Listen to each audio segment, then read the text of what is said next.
Hello guys, स्वागत है आपको मेरे चैनल मिथोलॉजी टॉक्स में। अगर वीडियो अच्छा लगे तो लाइक और सब्सक्राइब करें।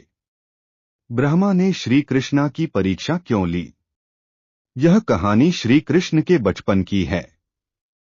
उस समय ब्रह्मा जी को पता चला कि भगवान विष्णु स्वयं श्री कृष्ण के रूप में पृथ्वी पर अवतरित हुए हैं, तो उनके मन में श्री कृष्ण के दर्शन करने का विचार आया।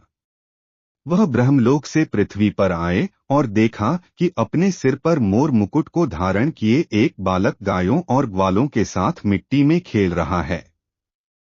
यह दृश्य देखकर ब्रह्मा जी को विश्वास नहीं हुआ कि यह बालक विष्णु जी का अवतार है, लेकिन बच्चे के चेहरे पर अतुल्य तेज था।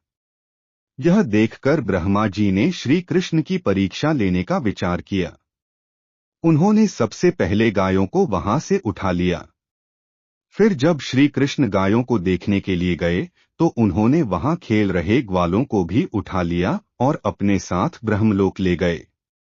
जब इसके कुछ देर बाद वह पृथ्वी पर वापस आए तो वहां का माहौल देखकर चौंक गए, क्योंकि जिन बच्चों और गायों को वे अपने साथ ब्रह्मलोक ले गए थे वो तो श्री कृष्ण के साथ पृथ्वी पर खेल रहे थे। यह देखकर उन्होंने ध्यान लगाकर ब्रह्मलोक की स्थिति जाननी चाहिए।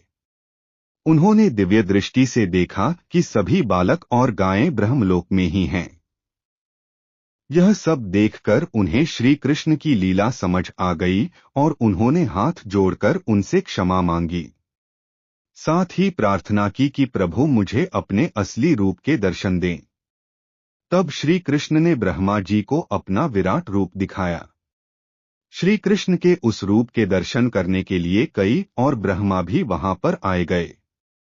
उन ब्रह्मा में कुछ 3 सिर के, कुछ 4 सिर के तो कुछ 100 सिर के थे। अपने अलावा अन्य ब्रह्मा को देखकर ब्रह्मदेव ने श्री कृष्ण के विराट रूप से पूछा कि प्रभु यह कैसी लीला है आपकी? इस पर उन्होंने कहा कि हे ब्रह्मदेव, इस जगत में केवल आप ही एक ब्रह्मा नहीं हैं। जगत में कई सारे ब्रह्मांड हैं, जहां पर कई सारे ब्रह्मदेव मौजूद हैं और प्रत्येक का अपना अपना कार्य है। यह सुनकर ब्रह्मदेव ने उन्हें शीश झुकाकर नमस्कार किया। यहाँ मुहैया सूचना सिर्फ मान्यताओं और जानकारियों पर आधारित है। यहाँ यह बताना जरूरी है कि मेरा चैनल मिथोलॉजी टॉक्स किसी भी तरह की मान्यता, जानकारी की पुष्टि नहीं करता है। किसी भी जानकारी या मान्यता को अमल में लाने से पहले संबंधित विशेषज्ञ से सलाह लें।